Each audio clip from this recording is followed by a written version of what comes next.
नमस्कार, मैं हूँ आपके साथ श्वेता श्रीवास्तव। माँ से मुरादें मांगने का दिन। इस मौके पर आप सिर्फ मुरादें ही नहीं, हर प्रकार की सिद्धियां भी प्राप्त कर सकते हैं। बस इसके लिए करनी होगी माँ सिद्धिदात्री संघ 10 महाविद्याओं की विशेष आराधना और कुछ खास मंत्रों का जाप। फिर आपकी हर कामना अवश्य पूरी करेंगी माँ। तो क्या है आपकी कामना और कैसे उसे पूरा करने का जाने विधान, ये बताने के लिए हमारे साथ मौजूद हैं ज्योतिषी शैलेंद्र पांडे। शैलेंद्र जी, स्वागत है आपका। नमस्कार। तो शैलेंद्र जी से हम जाने 10 महाविद्याओं की पूजा आराधना का विधि विधान। उससे पहले जानते हैं क्या खास है इस बार की नवमी पर और कैसे हुई 10 महाविद्याओं की।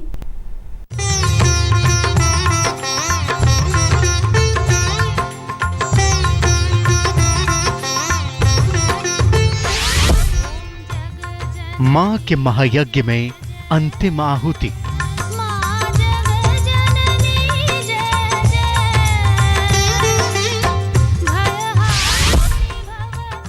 10 महाविद्याएं अपनी संपूर्ण कृपा देंगी।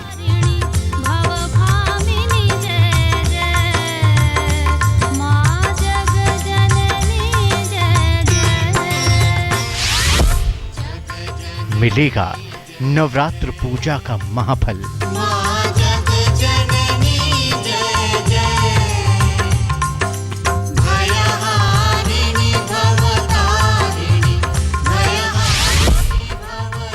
दस मंत्रों का करना होगा जाप।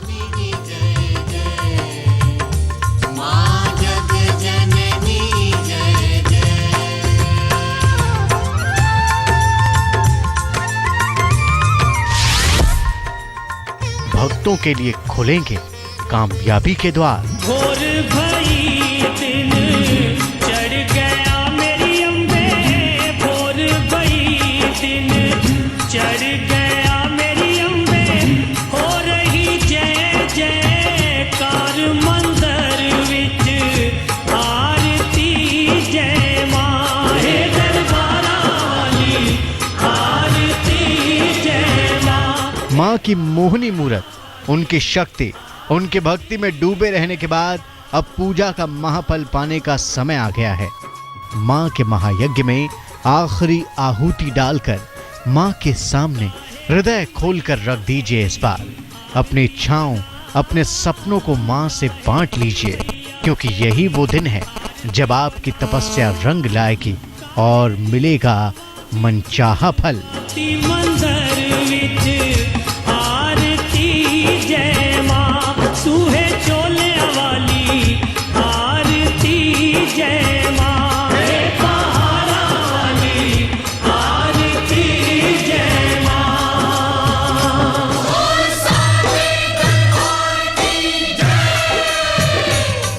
दुर्गा है मेरी मां, अम्बे है मेरी मां, दुर्गा है मेरी मां, अम्बे है मेरी मां, दुर्गा है मेरी माँ, अम्बे है मेरी माँ, दुर्गा है मेरी मां, अम्बे है मेरी मां। बोलो जय माता की जय हो, बोलो जय माता की जय हो। मंगलवार को नवरात्रि की नवमी तिथि है, जिसे संपूर्णता का प्रतीक माना जाता है, क्योंकि 9 दिन से व्रत रखकर शक्ति की उपासना करने वाले भक्त नवमी को यज्ञ और हवन करके व्रत का समापन करते हैं। कहते हैं नवमी पर जो कोई भी भक्त मां का आशीर्वाद पाने में सफल होता है, उसकी झोली भरते देर नहीं लगती। अम्बे है मेरी मां, दुर्गा है मेरी मां, मेरी मां, शेरों वाली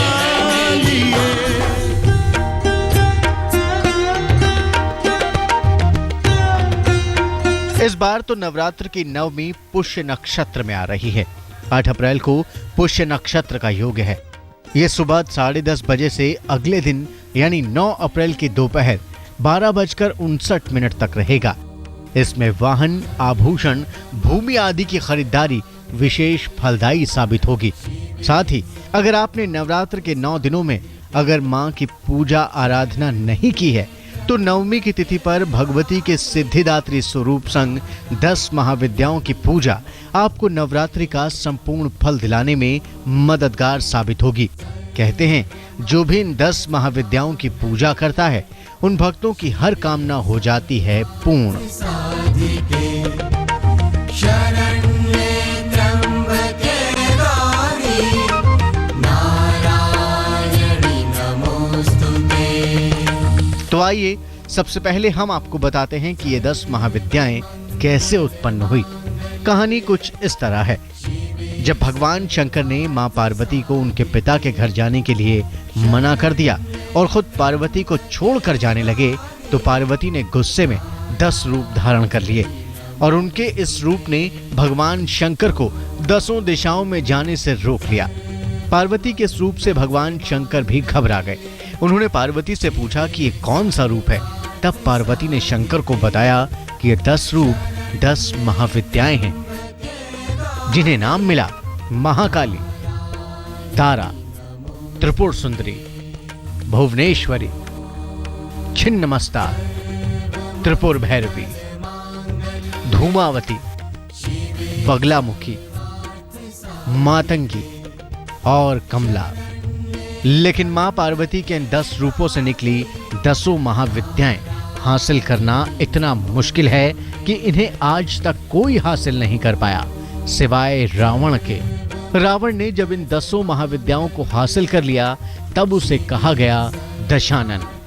तो अगर इस नवमी पर आप नवरात्रि संग कमाना चाहते हैं 10 महाविद्याओं की पूजा का फल तो हो जाइए तैयार और जानिए इस सभी 10 महाविद्याओं की पूजा का विधि विधान। शैलेंद्र जी, माँ दुर्गा के 9 स्वरूपों के बारे में तो हम सुनते पढ़ते हैं, बिल्कुल, लेकिन ये जो महाविद्या है इनमें और माँ के 9 स्वरूपों में क्या फर्क है? देखिए श्वेता, देवी की पूजा बहुत तरीकों से होती है। एक तो हम जानते हैं त्रिशक्तियों के बारे में, महालक्ष्मी, महाकाली और महासरस्वती। इसी तरह से नवदुर्गा के बारे में जानते हैं। नवरात्रि में 9 स्वरूपों की पूजा करते हैं। ये वैदिक सामान्य पूजा है।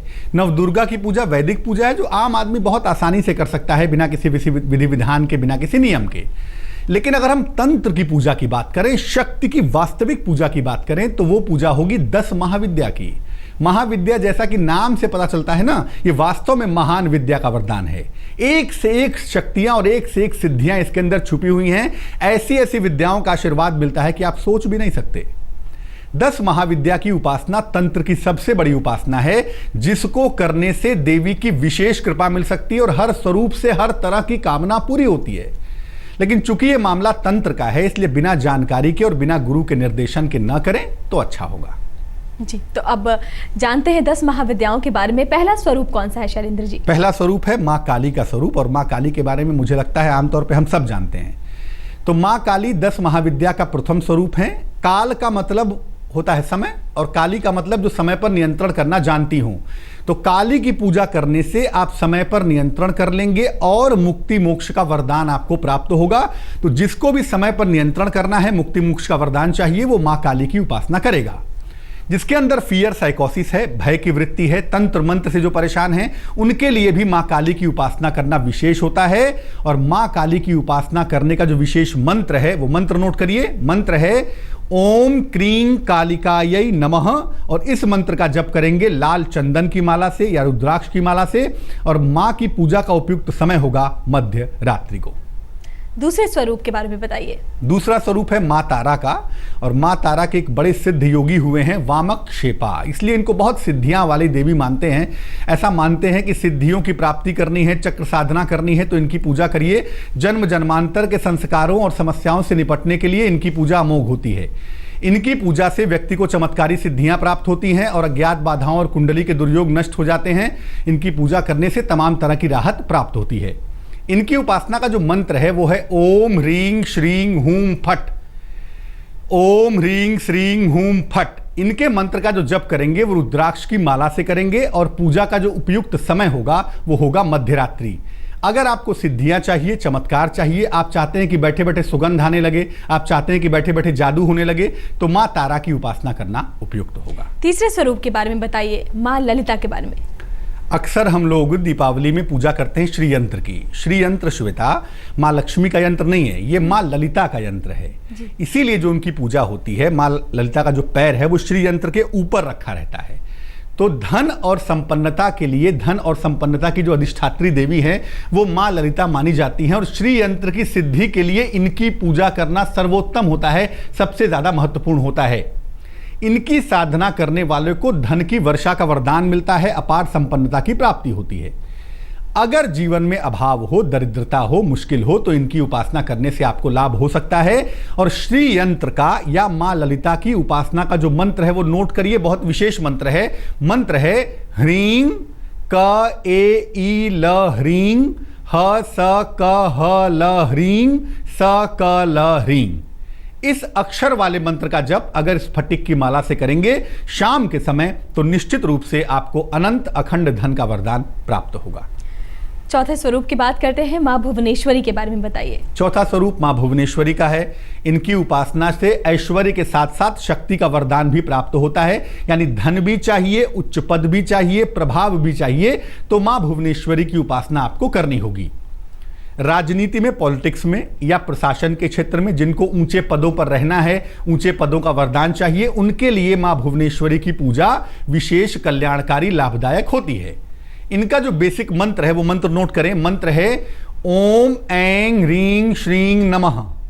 ओम ऐं ह्रीं श्रीं नमः। इस मंत्र का जप करने से शक्तियां और सिद्धियां दोनों मिलती हैं। प्रातः काल इनकी पूजा करते हैं, और जो इनका मंत्र का जप करना है वो लाल चंदन की माला से ही करेंगे। महाविद्या के पांचवें स्वरूप माँ भैरवी के बारे में बताइए। दुनिया की सबसे ज्यादा चमत्कारी सिद्धियां माँ भैरवी के पास हैं, और ऐसा मानते हैं कि माँ भैरवी के दर्शन होते हैं पूजा के दौरान। बहुत तरह की भैरवी है, पाताल भैरवी, काल भैरवी, आकाश भैरवी, सिद्ध भैरवी, यक्ष भैरवी। बहरहाल ऐसा कहते हैं कि जो लोग भैरवी की उपासना करते हैं उनके ऊपर कोई अन्य शक्ति असर नहीं करती, कितना भी बड़ा तांत्रिक क्यों ना हो। जो भैरवी की साधना करेंगे उसके ऊपर कोई भी निगेटिव चीज असर नहीं कर सकती। अगर आप किसी महत्वपूर्ण कार्य से जा रहे हैं, किसी खतरनाक कार्य से जा रहे हैं, तो इनकी उपासना जरूर करिए। और इनकी उपासना जिस मंत्र से करेंगे वो मंत्र होगा ओम ह्रीं भैरवी क्लौं ह्रीं स्वाहा।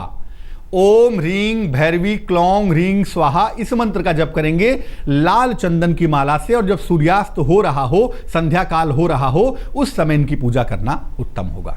अब जानते हैं माँ के छठे स्वरूप माँ छिन्नमस्तिका के बारे में। शैलेंद्र जी, इस स्वरूप के बारे में बताइए। देखिए, अगर हम माँ छिन्नमस्ता की बात कर रहे हैं तो तंत्र, जैसा कि हम चर्चा कर रहे हैं कि 10 महाविद्या के 5 स्वरूप होते हैं, 5 के बाद 5 और होते हैं। माँ छिन्नमस्ता का जो स्वरूप है वो थोड़ा सा तंत्र के बहुत निकट माना जाता है। उनका एक सर, उनका अपना सर उनके हाथ में है, 2 उनकी शिष्याएं हैं, उनके गले से रक्त की धार निकल रही है, 3 धारें हैं, एक उनके अपने मुख में गिर रही है और 2 उनकी शिष्याओं के मुख में गिर रही है। ये तंत्र का बहुत बड़ा प्रतीक है, और ये प्रतीक बताता है कि अगर इनकी पूजा हम करें तो हमें मुक्ति और मोक्ष का वरदान मिलता है। जो लोग अपने पूर्व जन्म के संस्कारों से परेशान हैं, पूर्व जन्म के संस्कारों से दुखी हैं, उन्हें इनकी उपासना से संस्कारों से मुक्ति मिलती है। किसी तरह का ऋण हो, देव ऋण हो, पितृ ऋण हो, मातृ ऋण हो, पितृदोष हो, इन तमाम चीज़ों से राहत मिल जाती है। अगर आपको कोई शारीरिक समस्या है, शरीर आपका खराब हो गया है, फिजिकल प्रॉब्लम ज़्यादा है, तो इनकी उपासना करने से नया शरीर मिलता है, शरीर का कायाकल्प भी हो जाता है। और जो लोग असाध्य और गंभीर रोगों से जूझ रहे हैं उनको भी इनसे मुक्ति करने के लिए, मुक्ति पाने के लिए माँ छिन्नमस्ता की पूजा करनी चाहिए। आपको बताते हैं कि माँ छिन्नमस्ता का मंत्र क्या है। ओम ह्रीं क्लीं ऐं वज्र वैरोचनीयै हूं हूं फट स्वाहा। फिर से सुनिए मंत्र। ओम ह्रीं क्लीं ऐं वज्र वैरोचनीयै हूं हूं फट स्वाहा। इनकी पूजा तंत्र की बहुत बड़ी पूजा है, इसलिए बिना गुरु के बिल्कुल नहीं करेंगे। और अगर इनके मंत्र का जप करेंगे तो ये मंत्र जप रुद्राक्ष की माला से होगा या लाल चंदन की माला से होगा। जी, 7वें स्वरूप की बात करते हैं, धूमावती स्वरूप की महत्ता के बारे में बताइए। जी, देखिए 10 महाविद्या में जो धूमावती स्वरूप है वो थोड़ा सा विचित्र है। बाकी जो रूप है माँ के वो बड़े वाइब्रेंट हैं। इनका स्वरूप अजीब सा, उदास सा दिखाई देता है। एक कौवे के झंडे वाले वाहन पे बैठी रहती हैं सफ़ेद कपड़ों में। इनका स्वरूप वैधव्य का स्वरूप माना जाता है। माना जाता है कि इन्होंने अपने पति भैरव शिव को खा लिया था, इसलिए वैधव्य के रूप में रहती हैं। इनका स्वरूप वैराग्य का रूप है। जो लोग कुमार्ग पर चले जाते हैं, गलत रास्ते पर चले जाते हैं, नशे में लिप्त हो जाते हैं, उनके लिए माँ धूमावती की उपासना विशेष लाभकारी होती है। लेकिन चूंकि इनका स्वरूप वैधव्य का स्वरूप है, विधवा का स्वरूप है, इसलिए महिलाओं को इनकी उपासना करना वर्जित है। इनकी उपासना कैसे करेंगे, मंत्र क्या होगा? मंत्र देखिए स्क्रीन पर, मंत्र है ओम धूम धूम धूमावती दैव्ये स्वाहा। ओम धूम धूम धूमावती दैव्ये स्वाहा। इनकी पूजा पुरुष कर सकते हैं, या आपके घर में कोई भी व्यक्ति अगर नशे में डूब रहा हो, गलत रास्ते पर जा रहा हो, तो घर का कोई भी आदमी इनकी पूजा कर सकता है किसी भी वेला में, सुबह दोपहर शाम रात, कभी भी इनकी पूजा कर सकते हैं मूंगे से या लाल चंदन की माला से। अगले स्वरूप की बात करें जो 8वां स्वरूप है माँ बगलामुखी। बहुत पॉपुलर स्वरूप है श्वेता, अगर बगलामुखी जी की बात करें, मुझे लगता है आमतौर पर बहुत सारे लोग जानते हैं। माँ बगलामुखी की पूजा आमतौर पर लोग करते हैं शत्रु नाश करने के लिए और मुकदमे में विजय प्राप्त करने के लिए। लेकिन मैं बता दूं कि इनकी पूजा उग्र पूजा है, तुरंत फलदायी होती है। इनको पीतांबरा माता भी कहते हैं। लेकिन इनकी पूजा करने से कोई मरता जीता नहीं है, शत्रु शांत होते हैं। इसीलिए किसी को मारने के लिए, किसी को नुकसान पहुंचाने के लिए इनकी पूजा नहीं करनी चाहिए।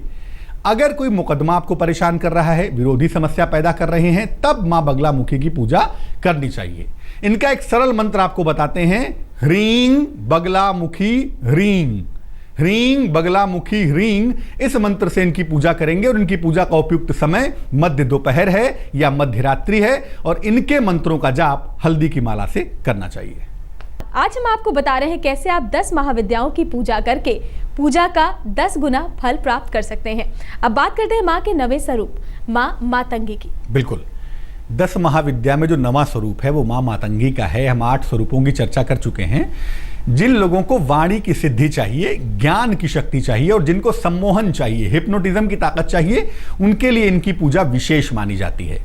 ज्ञान के लिए, विज्ञान के लिए, विद्या के लिए, बुद्धि के लिए, प्रतियोगिता, कंपटीशन और नौकरी के लिए भी मां मातंगी की पूजा बहुत अच्छी होती है। और जिनको सेहत में तुरंत क्विक फायदा चाहिए, स्वास्थ्य में तुरंत लाभ चाहिए, वो मां मातंगी की पूजा करेंगे। मां मातंगी की पूजा से आकर्षण शक्ति प्राप्त होती है। इसलिए जो लोग मातंगी के उपासक होते हैं, अक्सर उनके पास हिप्नोटिज्म की शक्ति अपने आप चली आती है। जादूगर करने वाले, जादू करने वाले, दूसरों को हिप्नोटाइज करने वाले अक्सर मां मातंगी के भक्त आपको दिखाई देंगे। इनका जो विशेष मंत्र है वो मंत्र आप नोट कर सकते हैं। मंत्र है ओम ह्रीं ऐं भगवती मतंगेश्वरी श्रीं स्वाहा।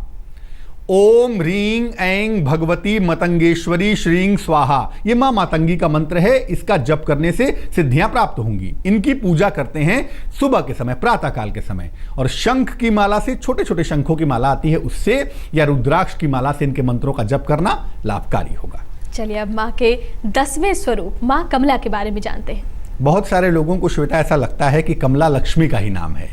मिलता तो है स्वरूप, इसमें दो राय नहीं है, लेकिन कमला एक अलग स्वरूप है, लक्ष्मी एक अलग स्वरूप है।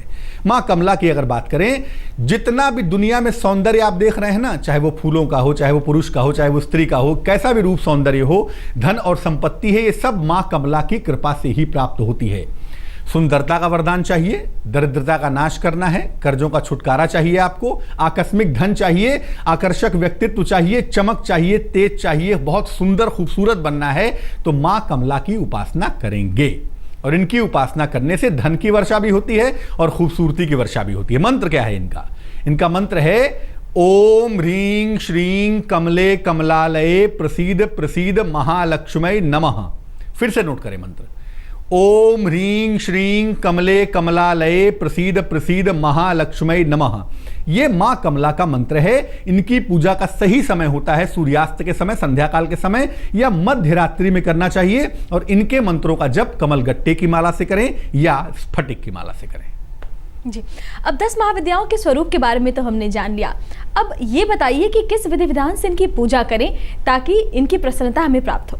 देखिए श्वेता, इनकी पूजा कभी भी कर सकते हैं। ऐसा नहीं है कि कोई विशेष अवसर पड़ा, नवरात्रि आ गई तो उसमें करेंगे, दशहरा आ गया तो उसमें करेंगे। आप साल में कभी भी कर सकते हैं, थोड़े नियमों का पालन करने के साथ। इसमें कुछ स्वरूप बहुत क्लिष्ट है, बड़े कठिन है, जैसे छिन्नमस्ता है, भुवनेश्वरी है, मातंगी है, इसके अलावा बगलामुखी है। लेकिन जो सामान्य पूजा है आप अपने घर में कर सकते हैं। नवरात्रि में इन स्वरूपों की पूजा करना विशेष फलदायी होता है, इसमें कोई दो राय नहीं है।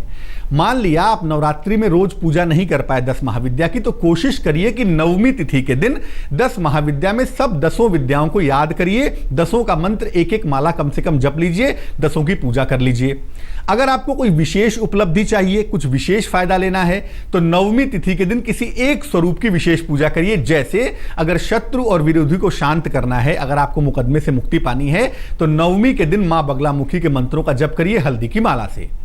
नवमी की रात को की गई उपासना नवरात्रि की बाकी उपासना के बराबर होती है, इसीलिए इसको महानवमी कहते हैं। भगवान राम ने शक्ति पूजा भी नवरात्रि की नवमी को की थी। तो नवमी की रात्रि को महानवमी की पूजा करिए और उसी दिन जो भी आपको महत्वपूर्ण लगता है उस स्वरूप की 10 महाविद्या की आराधना करिए, उत्तम होगा आपके लिए। शैलेंद्र जी, बहुत बहुत शुक्रिया, आप हमारे स्टूडियो में आए और महाविद्या के स्वरूप के साथ ही विधि विधान भी हमें बताए। तो माँ की प्रसन्नता की प्राप्ति हो आपको, इसी कामना के साथ इजाजत दीजिए। नमस्कार।